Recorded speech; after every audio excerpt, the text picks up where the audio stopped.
Hello friends, पिछले lecture में हमने सेक्शन 5 पे बात की थी जो कि कॉन्डोनेशन ऑफ डिले पे बात कर रहा था, जिसमें कि सेक्शन 5 में ये बताया गया था कि अगर पार्टीज अपील और एप्लीकेशन को फाइल नहीं कर रही हैं with in period of limitation और उनके पास पीरियड ऑफ लिमिटेशन में सूट ना फाइल करने का अपील और एप्लीकेशन फाइल ना करने का एक सफिशिएंट कोज है, तो कोर्ट के पास डिस्क्रिशन दी गई है कि वो सफिशिएंट कोज प्रूव होने के बाद पार्टीज के जो डिले हुई है पार्टीज की तरफ से उसको कंडोन करके उनकी अपील और एप्लीकेशन को एक्सेप्ट कर ले। सेक्शन 5 सूट्स पे अप्लाई नहीं होता, वो एग्जीक्यूशन प्रोसीडिंग्स पे अप्लाई नहीं होता। अब हम सेक्शन 6 की बात कर रहे हैं जो कि डील कर रहा है लीगल डिसेबिलिटी से। लीगल डिसेबिलिटी सबसे पहले तो ये क्लियर कर दूं कि सेक्शन जो 3 है वो बार ऑफ लिमिटेशन पे बात कर रहा है।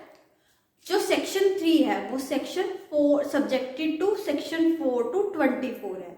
मतलब कि अगर हमने सेक्शन 3 के हिसाब से किसी सूट को बार भी करना है तो हमने ये देखना है कि वो सेक्शन 4 से 24 की किसी प्रोविजंस के अंडर पार्टीज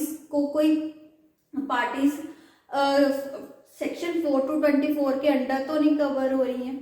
तो यहाँ पे अगर सेक्शन 6 की बात हो रही है तो ये सेक्शन 6 एक तरह से एक्सेप्शन है टू सेक्शन 3। यहाँ पे अब एग्जाम्पल दूंगी। मान लीजिए कि एक पर्सन है जो माइनर है, उसका कोई राइट बनता है, right to file a suit जिसके लिए period of limitation is 3 years।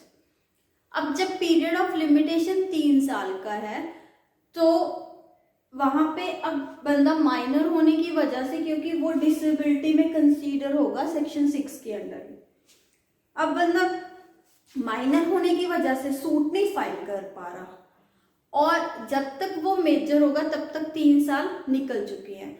तो सेक्शन 3 के अकॉर्डिंगली वो सूट बार्ड बाय लिमिटेशन है या फिर सेक्शन 6 की एक्सेप्शन का बेनिफिट मिलेगा। तो यहाँ पे उस पर्सन को सेक्शन 6 का बेनिफिट मिलेगा और जब तक वो मेजर नहीं हो जाता वो 3 years का पीरियड अक्रू नहीं होगा, वो स्टार्ट नहीं होगा। जब वो बंदा मेजर हो जाएगा उसके बाद उसके पास 3 साल का टाइम पीरियड होगा टू फाइल अ सूट। अब हम बात कर रहे हैं लीगल डिसेबिलिटी की। देखिए, डिसेबिलिटीज 2 तरह की होती हैं, एक फिजिकल और एक लीगल। अगर फिजिकल की बात करें, मान लीजिए कि एक्सीडेंट की वजह से कोई बंदा कोमा में है या फ्रैक्चर आ गया या फिर वो बंदा इतना सीरियसली इल है कि वो चल फिर ही नहीं पा रहा, इतना ज्यादा बीमार है, तो ऐसे केसेस में वो बंदा डिसेबल्ड तो है लेकिन वो सेक्शन 6 के परव्यू में नहीं आ रहा। क्यों नहीं आ रहा? सेक्शन 6 में स्पेसिफिकली कुछ डिसेबिलिटीज बताई गई हैं, जिन चीजों को लॉ कंसीडर कर रहा है कि भाई ये चीजें डिसेबिलिटी में कंसीडर होंगी, वही चीजें लीगल डिसेबिलिटी में कंसीडर होंगी। बाकी चाहे किसी भी रीजन के कारण अगर पर्सन कोई काम नहीं कर पा रहा तो वो उसकी इनेबिलिटी या डिसेबिलिटी हो तो सकती है लेकिन वो लीगल डिसेबिलिटी नहीं होगी। अब हम बात कर रहे हैं व्हेन अ पर्सन सेक्शन 6 की। तो सेक्शन 6 में जो डिसेबिलिटी बताई गई है वो 3 डिसेबिलिटीज की बात की है, एक माइनर, इंसेनिटी और इडियोसी। ये ग्राउंड्स एग्जॉस्टिव हैं, इनके अलावा अगर किसी भी और डिसेबिलिटी को हम कंसीडर कर रहे हैं वो गलत होगा। सेक्शन 6 में सिर्फ यही पर्सन्स को बेनिफिट मिलेगा। अब आजकल कोरोना पेंडेमिक चल रहा है और आपको पता है कि कोरोना के जो पर्सन्स हैं, जो इफेक्टेड पर्सन्स होते हैं, उनको आइसोलेट किया जाता है। अब जो पर्सन आइसोलेटेड है, जिसको बाहरली दुनिया के साथ कांटेक्ट नहीं करने दिया जा रहा, इवन हो सकता है कि वो इतना सिवियरली उसकी वो इल हो उसकी वजह से, कोरोना की वजह से, फिर वो चल फिर भी नहीं पा रहा, वो वेंटिलेटर पे चला गया, तो ऐसे केसेस में वो डिसेबल्ड तो है, देखिए वो क्योंकि चल फिर नहीं पा रहा, लोगों से कांटेक्ट नहीं कर पा रहा, वो डिसेबल्ड है। क्या सेक्शन 6 में वो कवर होगा? नहीं, क्योंकि सेक्शन 6 में जो ये बीमारी है इसको कंसीडर नहीं किया गया as a legal disability. Section 6 में 3 ही डिसेबिलिटीज की बात की है, माइनर है, इंसेन है और इडियट है। अब माइनर की एज क्या होगी? 18 ईयर्स नॉर्मल केसेस में, अगर उसका गार्डियन अपॉइंट हुआ है तब के लिए 21 साल तक का। अब सेक्शन 6 क्लॉज 1 क्या कह रहा है? When a person entitled to institute suit or make execution applications। अब इसका मतलब ये सूट्स पे अप्लाई हो रहा है और एग्जीक्यूशन एप्लीकेशंस पे अप्लाई हो रहा है, तो क्या ये अपील्स पे अप्लाई होगा?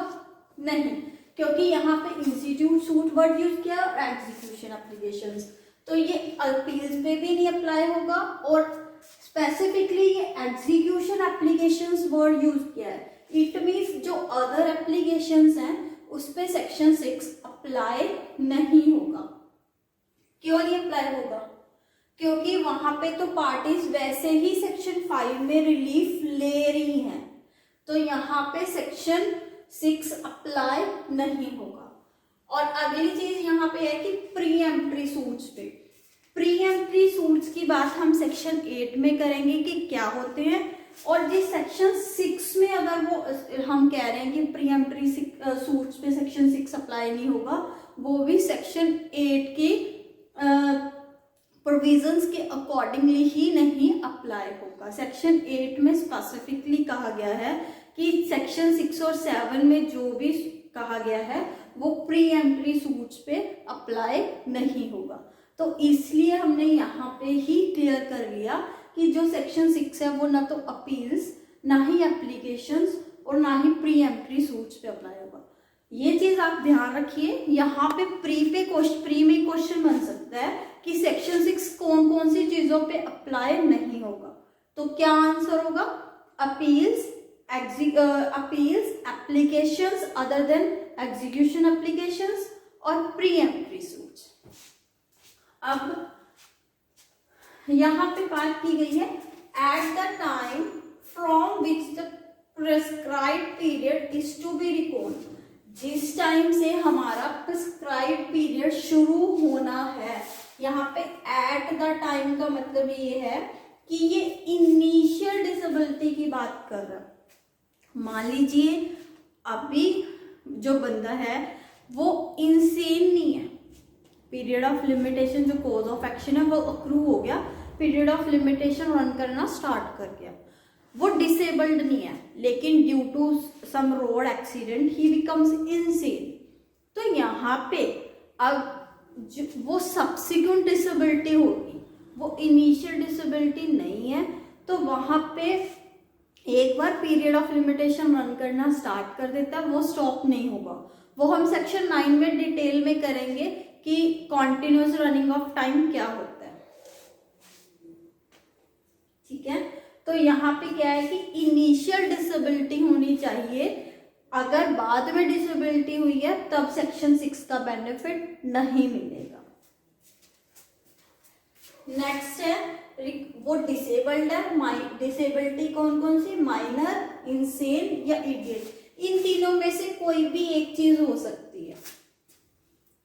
और फिर क्या है कि अगर वो डिसेबल्ड है तो he will get the same time after disability ceased. अब उसको जिस दिन डिसेबिलिटी सीज होगी उसके बाद जितना टाइम, अगर वो नॉर्मली जितना टाइम उसको सूट फाइल करने के लिए मिलता, उतना ही टाइम अब उसको डिसेबिलिटी खत्म होने के बाद मिलेगा। बट इसकी भी एक एक्सेप्शन है, सेक्शन 8 में दी गई है, वो हम सेक्शन 8 जब करेंगे उसमें डिटेल में करेंगे कि अगर किसी को मान लीजिए 3 साल से ज्यादा का टाइम पीरियड है, तो जब उसकी डिसेबिलिटी सीज होगी तो उसके बाद हम ज़्यादा से ज़्यादा 3 साल का टाइम पीरियड ही पार्टी को देंगे। अब ये एक एनेबलिंग सेक्शन है।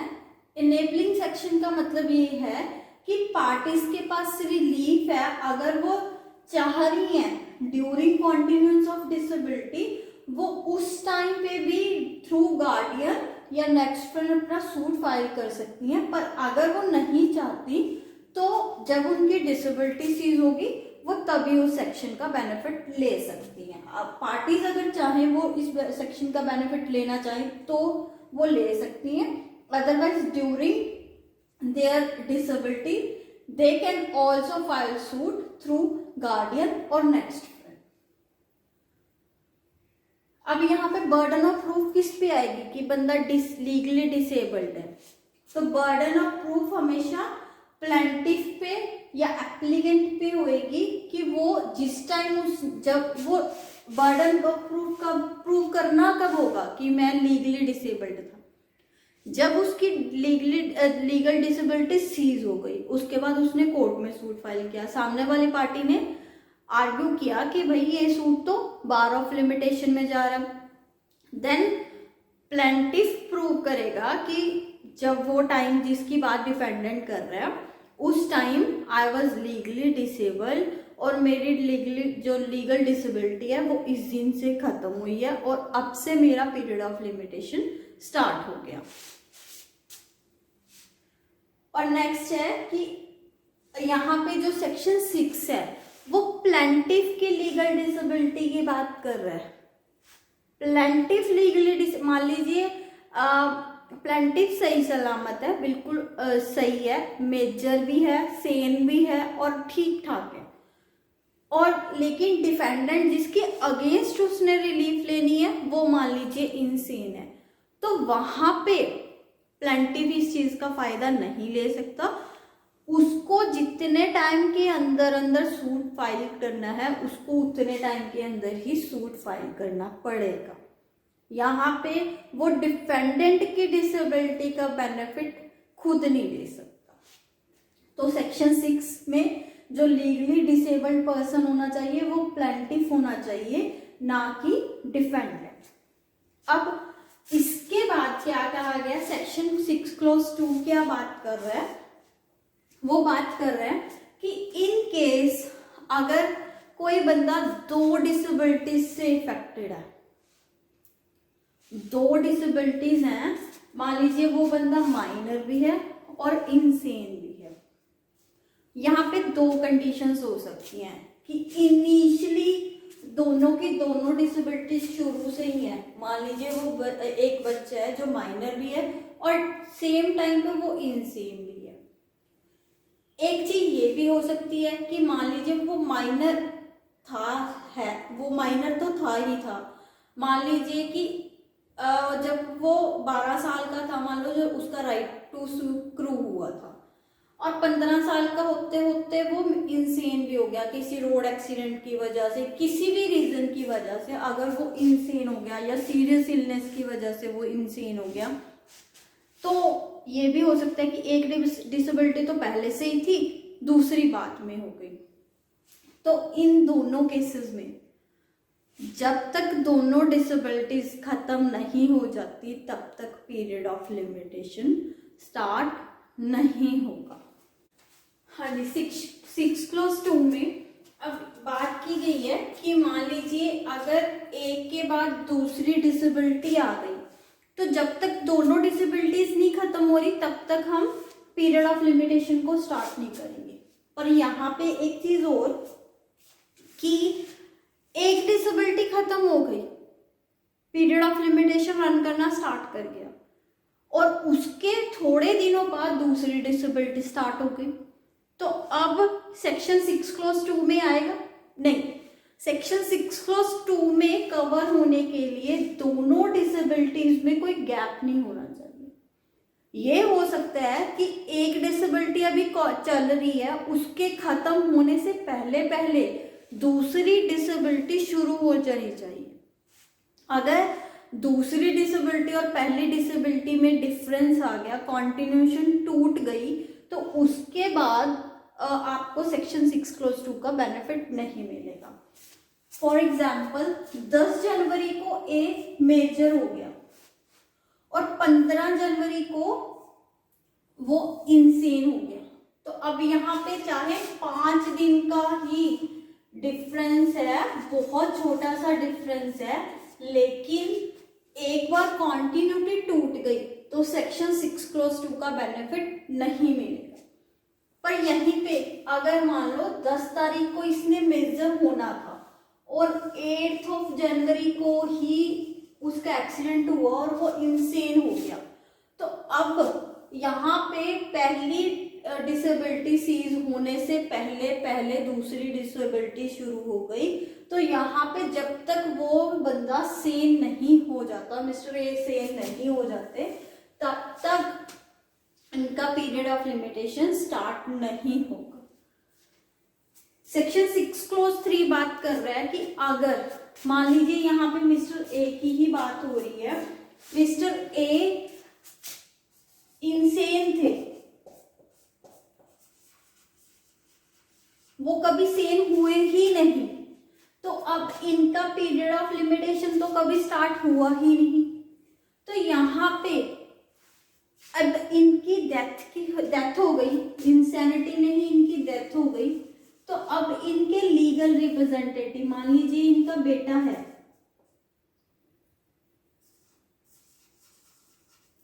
जो कि एलआर है, अब उसके पास इनकी डेथ के बाद उतना ही टाइम पीरियड है जितना कि इनको मिलता अगर वो इंसेन ना होते। मान लीजिए इनके पास 3 साल का टाइम पीरियड था एक सूट को फाइल करने के लिए, लेकिन ड्यू टू इंसैनिटी वो लीगली डिसेबल्ड थे और उन्होंने सूट फाइल नहीं किया। ड्यूरिंग इंसैनिटी ही इनकी डेथ हो गई। जिस दिन इनकी डेथ हुई उसके बाद इनके एलआर को 3 साल का टाइम पीरियड मिलेगा टू फाइल सूट। पर मान लीजिए अब अगर इनका जो एलआर है, इनकी डेथ हो गई, यहाँ पर किस्सा खत्म।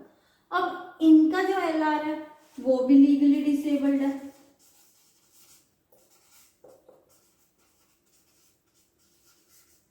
यहाँ पे पहले एक चीज कवर करेंगे। मान लीजिए वो सिर्फ एक डिसेबिलिटी से इफेक्टेड है, माइनर है, तो उसको भी सेक्शन 6 का बेनिफिट मिलेगा। सेक्शन 6 क्लॉज 4 के अकॉर्डिंगली उसको सेक्शन 6 क्लॉज 1 का बेनिफिट मिलेगा कि जब तक उसकी माइनॉरिटी सीज नहीं हो जाती तब एलआर को भी एक तरह से एक्सक्लूजन मिलेगी कि वो तब तक सूट नहीं फाइल करेगा जब तक वो मेजर नहीं हो जाता।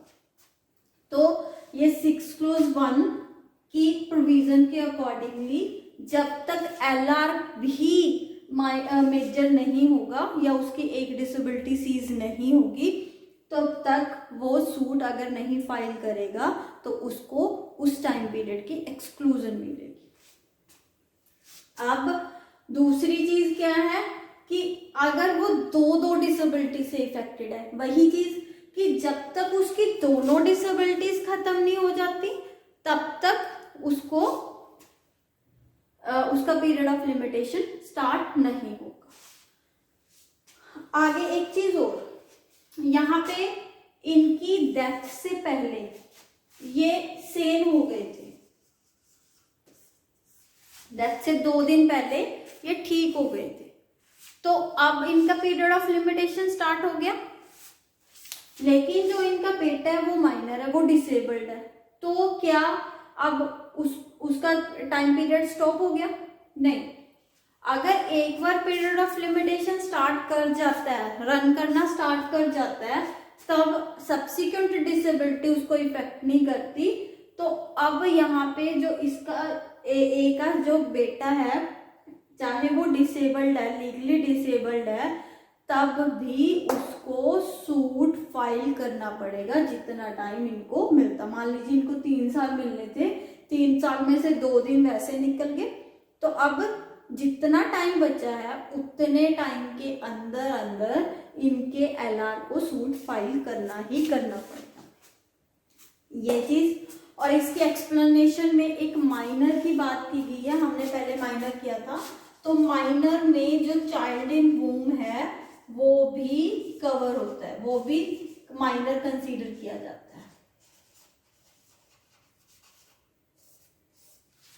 तो सेक्शन 6 का जो ओवरऑल नटशेल क्या है कि अगर कोई बंदा लीगली डिसेबल्ड है तो वो जब तक उसकी डिसेबिलिटी सीज नहीं हो जाएगी तब तक उसका पीरियड ऑफ लिमिटेशन स्टार्ट नहीं होगा।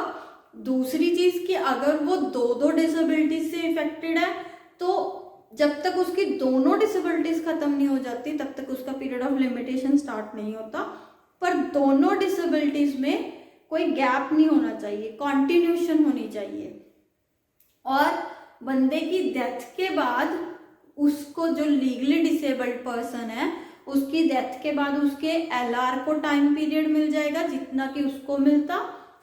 अगर एलआर भी डिसेबल्ड है तो तब तक पीरियड ऑफ लिमिटेशन स्टार्ट नहीं होगा जब तक एलआर एबल नहीं हो जाता। पर अगर डेथ से पहले पहले डिसेबिलिटी खत्म हो गई है तो एलआर चाहे डिसेबल्ड भी है उसको सेक्शन 6 का बेनिफिट नहीं मिलेगा। तो सेक्शन 6 का नटशेल ये है। सेक्शन 7 भी एक तरीके से सेक्शन 6 की कॉन्टिन्यूटी ही है, जिसमें ये बात की गई है कि अगर सेवरल पर्संस का जो कोज ऑफ एक्शन है वो जॉइंट है, वो उनमें से कौन सा बंदा किसकी परमिशन के बिना, अगर औरों की परमिशन के बिना अगर डिस्चार्ज दे सकता है तो पीरियड ऑफ लिमिटेशन सबके आगे स्टार्ट हो जाएगा। हाँ जी, अब सेक्शन 7 क्या बात कर रहा है? Disability of one of several persons. अब सेक्शन 7 दो पार्ट्स में डिवाइडेड है। फर्स्ट पार्ट तो ये कह रहा है कि भाई अगर बहुत सारे बंदे हैं जिनकी लाइबिलिटी जो है वो जॉइंट लाइबिलिटी है, वो जॉइंटली एंटाइटल्ड हैं टू इंस्टीट्यूट अ सूट। तो अब यहाँ पे इन चीजों को हम डिटेल में बाद में कर रहे हैं, पहले हम ये कंसेप्ट, दो कंसेप्ट को समझें कि अगर काफी सारे पर्सन्स हैं जो कि जॉइंटली एंटाइटल्ड हैं एक सूट फाइल करने के लिए, और वो बंदों में से बाकी सभी तो डिसेबल्ड है लेकिन एक पर्सन है जो एबल है, और वो पर्सन बाकी सबके बिहाफ पे, मान लो उन्होंने ये किया हुआ है कि बाकी सबके बिहाफ पे जो हमारे में से एबल पर्सन है वो डिस्चार्ज दे सकता है। तो जब अगर एक पर्सन सबके बिहाफ पे डिस्चार्ज दे सकता है तो सबके अगेंस्ट जो पीरियड ऑफ लिमिटेशन है वो स्टार्ट हो जाएगा, पहली चीज। दूसरी क्या है कि अगर इनमें से ये जो पर्सन है वो सबके बिहाफ पे डिस्चार्ज नहीं दे पा रहा, तो जब तक इनमें से कोई ऐसा बंदा जो कि सबके बिहाफ पे डिस्चार्ज दे सके वो सही नहीं हो जाता, वो एबल नहीं हो जाता, तब तक सबके against period of limitation start नहीं होगा। और तीसरी चीज या फिर ये है कि अगर जब तक सभी के सभी पर्सन्स की डिसेबिलिटी सीज नहीं हो जाती तब तक पीरियड ऑफ लिमिटेशन स्टार्ट नहीं होगा। अब यहाँ पे हम 3-4 इसमें टर्म्स यूज की हुई हैं, जहाँ पे ये है कि जॉइंटली एंटाइटल्ड टू स्यू। तो अब ये क्या है कि जो पर्सन जिनका कोज ऑफ एक्शन सेम है, मतलब जो एंटाइटल्ड है कि मान लीजिए एक प्रॉपर्टी की ही बात करते हैं, इसमें ए का भी शेयर है, बी का भी है, सी का भी है, डी का भी है, ई का भी है। अगर उस प्रॉपर्टी को मान लीजिए मिस्टर एफ है, वो क्या कर रहे हैं, रॉन्गफुली उस प्रॉपर्टी को पोजेस करने की कोशिश कर रहे हैं। अब ये सभी पर्सन्स इस प्रॉपर्टी में क्या है, जॉइंटली एंटाइटल्ड हैं। तो अब अगर मान लो एफ के अगेंस्ट इन्होंने सूट फाइल करना है तो ये इकट्ठे मिलके सूट फाइल कर सकते हैं क्योंकि एक ही प्रॉपर्टी है। तो यहाँ पे ये सभी जॉइंटली एंटाइटल्ड कंसीडर किए जाएंगे। जो कॉज ऑफ एक्शन है वो एक ही चीज के रिलेटेड होना चाहिए। और डिस्चार्ज की बात की गई है कि अगर कोई एक बंदा डिस्चार्ज दे सकता है तो डिस्चार्ज का मतलब ये है कि आप सामने वाले बंदे को कंसेंट दे सकता है या किसी लाइबिलिटी से फ्री कर सकता है। मान लीजिए यहाँ पे मिस्टर ए हैं जो कि सभी के बिहाफ पे डिस्चार्ज दे सकते हैं, तो अगर वो एफ को अलो कर रहे हैं कि आप पोजेस कर लीजिए, तो अब यहाँ पे पीरियड ऑफ लिमिटेशन सबके अगेंस्ट स्टार्ट हो गया। अब या तो ये बंदे विद इन जो इनका टाइम पीरियड है उसके अंदर अंदर सूट फाइल कर देते, नहीं किया तो इट मीन्स इन्होंने डिस्चार्ज सही दिया था। तो अब अगर टाइम पीरियड निकल गया, पीरियड ऑफ लिमिटेशन निकल चुका, तो ये एफ के अगेंस्ट सूट फाइल नहीं कर पाएंगे। ठीक है। और एक चीज और कि ये डिस्चार्ज है वो एनी लाइबिलिटी वर्ड यूज किया है, तो लाइबिलिटी चाहे मूवेबल प्रॉपर्टी के रिलेटेड हो, इमूवेबल प्रॉपर्टी के रिलेटेड हो, कॉन्ट्रैक्चुअल हो, पेक्यूनरी हो, वो लाइबिलिटी किसी भी फॉर्म में हो सकती है। एक और चीज की बात की गई है कि जो मिताक्षरा कोपार्टनरी फैमिली है उसमें जो कर्ता है उसको कंसीडर किया जाता है कि वो हिंदू फैमिली के और जो मेंबर्स हैं उसके अंडर जो कोपार्टनर्स हैं उनके बिहाफ पे डिस्चार्ज दे सकता है। तो अब सेक्शन 7 का नक्शल क्या है कि अगर कोई भी सेवरल पर्सन्स जो कि जॉइंटली एंटाइटल्ड हैं किसी भी सूट को फाइल करने के लिए, देन अगर उनमें से कोई एक बंदा सबके बिहाफ पे डिस्चार्ज दे सकता है तो पीरियड ऑफ लिमिटेशन सबके अगेंस्ट स्टार्ट कंसीडर किया जाएगा। पर अगर वो डिस्चार्ज नहीं दे सकता तो तब तक पीरियड ऑफ लिमिटेशन स्टार्ट नहीं माना जाएगा जब तक उनमें से कोई एक एबल नहीं हो जाता जो डिस्चार्ज दे सके सबके बिहाफ पे। अगर कोई ऐसा बंदा नहीं है जो सबके बिहाफ पे डिस्चार्ज दे पाए तो जब तक सभी बंदे एबल नहीं हो जाएंगे तब तक पीरियड ऑफ लिमिटेशन स्टार्ट नहीं होगा। और यहाँ पे हम डिसेबिलिटी की बात कर रहे हैं, तो अब इसमें डिसेबिलिटी कौन सी है? तो देखिए जो सेक्शन 7 है वो सेक्शन 6 की ही कॉन्टिन्यूशन है एक तरीके से। तो जो सेक्शन 7 में डिसेबिलिटी की बात हो रही है वो वही डिसेबिलिटीज हैं जो सेक्शन 6 में मेंशन की हैं। तो यहाँ पे डिसेबिलिटीज कौन कौन सी होंगी? वही माइनर, इंसेन और इडियट। इसके अलावा किसी और तरह की डिसेबिलिटी को सेक्शन 7 के पर्पज के लिए कंसीडर नहीं किया जाएगा। ये disabilities as legal disabilities exhaustive है, इनके बाहर कोर्ट को परमिशन नहीं है कि किसी और डिसेबिलिटी को as legal disability for the purpose of section 6 और 7 कंसीडर किया जाए। हाँ जी, अब सेक्शन 8 क्या बात कर रहा है? स्पेशल एक्सेप्शंस की। इसकी जो वर्डिंग है वो क्या कह रही है? Nothing in section 6 and 7 applies to suits of preemption. तो यहाँ पे प्रीएम्पशन क्या है हम वो बात कर रहे हैं। यहाँ पे प्रीएम्पशन वर्ड यूज किया। प्रीएम्पशन का मतलब होता है पहला हक,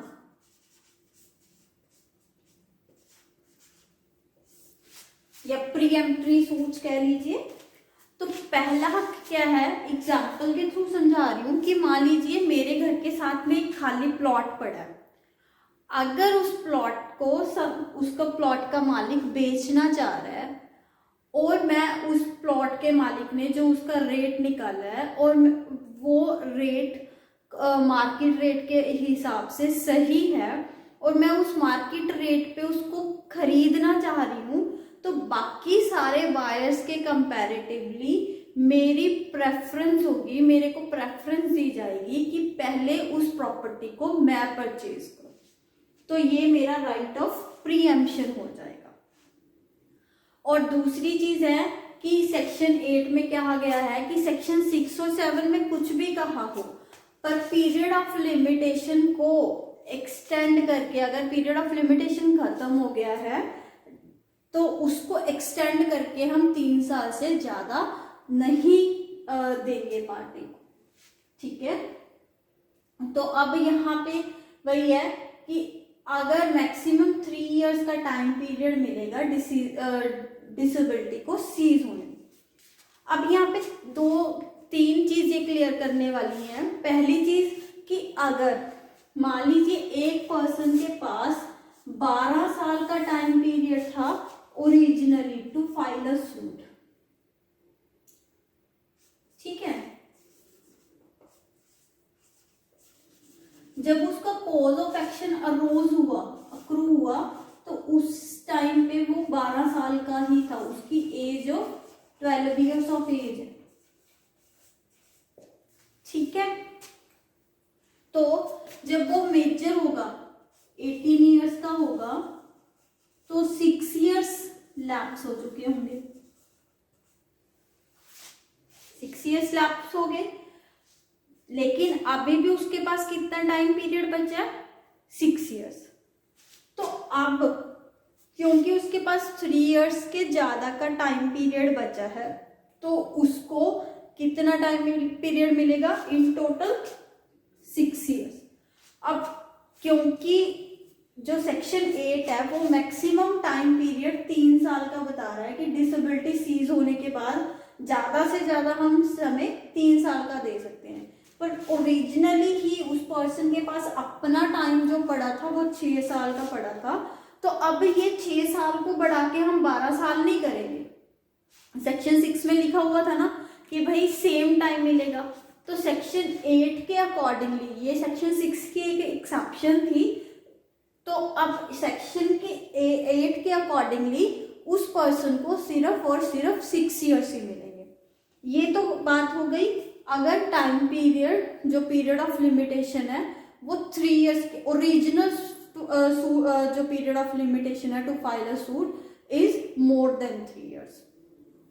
पर अगर जो पीरियड ऑफ लिमिटेशन है वो है ही 3 साल का और उसमें से पार्टीज को, मान लीजिए यहाँ पे उस बंदे की जो 3 साल का टाइम पीरियड था, ठीक है, और जिस दिन suit cause of action arose हुआ उस दिन बंदे की एज है 17 इयर्स। अब यहाँ पे उसके पास अभी 2 साल बचे हैं, लेकिन क्योंकि मैक्सिमम हम 3 साल का टाइम पीरियड दे सकते हैं तो यहाँ पे, और क्योंकि उसके पास 2 साल बचे हैं तो हम इसमें 1 साल प्लस करके उसको 3 साल ही पूरा का पूरा टाइम पीरियड देंगे। पर अगर ये टाइम पीरियड 3 साल से कम का है, मान लीजिए उस पर्सन को टाइम पीरियड ही सूट फाइल करने के लिए 1 साल या 2 साल का टाइम मिलता है और पीरियड ऑफ लिमिटेशन बिल्कुल खत्म हो चुका, बिल्कुल लैप्स हो चुका जब उसकी डिसेबिलिटी सीज हुई है, तो उसको उतना ही टाइम पीरियड मिलेगा जितना कि उसको ओरिजिनल सूट में मिलता। अगर मान लीजिए उसको 1 साल मिलना था तो आफ्टर डिसेबिलिटी सीज, जब उसकी डिसेबिलिटी सीज हुई है उसके बाद भी उसको 1 साल ही मिलेगा। ये नहीं है कि उसको 3 साल मिलेंगे, नहीं, यहाँ पे उसको 3 साल नहीं, यहाँ पे उसको 1 साल ही मिलेगा। तो अब 3 कंडीशन थी कि अगर तो टाइम पीरियड ज्यादा है और उसमें से अभी भी कुछ टाइम बचा है जो कि 3 साल से ज्यादा है, तो वहां पे हमें जितना टाइम पीरियड बच गया है उतना ही मिलेगा। अगर टाइम पीरियड कम था, उसमें से कुछ बचा हुआ है, अगर टाइम पीरियड 3 इयर्स का ही है था तो अगर जितना टाइम पीरियड बचा है प्लस उसमें मतलब जितना भी हमें टाइम ऐड करके मैक्सिमम टू मैक्सिमम हम 3 इयर्स करके देंगे। और अगर टाइम पीरियड बचा ही नहीं, बिल्कुल भी नहीं बचा। मान लीजिए यहाँ पे उसकी एज 15 थी, तो अब जब तक वो मेजर हुआ उसके पास कोई टाइम पीरियड नहीं बचा, तो भी हम इसको 3 इयर्स ही देंगे। और अगर जो ओरिजिनल पीरियड ऑफ लिमिटेशन है वो 3 इयर्स के कम का है, तो जितना ओरिजिनल टाइम पीरियड है डिसेबिलिटी सीज होने के बाद सेक्शन 8 के अंडर हम उतना ही टाइम पीरियड देंगे। तो सेक्शन 8 में यही चीजें हैं। सेक्शन 8 सेक्शन 6 और 7 की एक्सेप्शन है, जो कि बात कर रही है कि हम सेक्शन 6 और 7 में क्या कह रहे हैं कि डिसेबिलिटी सीज होने के बाद उतना ही टाइम पीरियड मिलेगा जितना कि ओरिजिनल में मिलता। पर कई बार ये चीज होती है, मान लीजिए उसकी एग्जांपल दे दूं, मान लीजिए चाइल्ड इन वोम की बात कर रहे हैं, तो ये माइनर है, इसके पास अगर उसने कोई सूट फाइल करना था, उसके पास ओरिजिनली 12 इयर्स का टाइम पीरियड था, ठीक है। अभी ये मेजर कब होगा?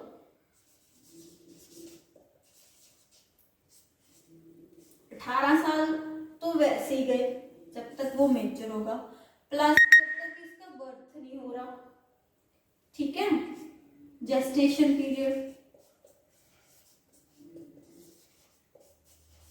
अगर हम इसको 12 साल और दे दें तो ये 30+ इयर्स तो डिफेंडेंट पे तलवार लटकी पड़ी रहेगी भी भाई, अब मेरे अगेंस्ट प्लेंटिफ ने सूट फाइल किया, अब फाइल किया।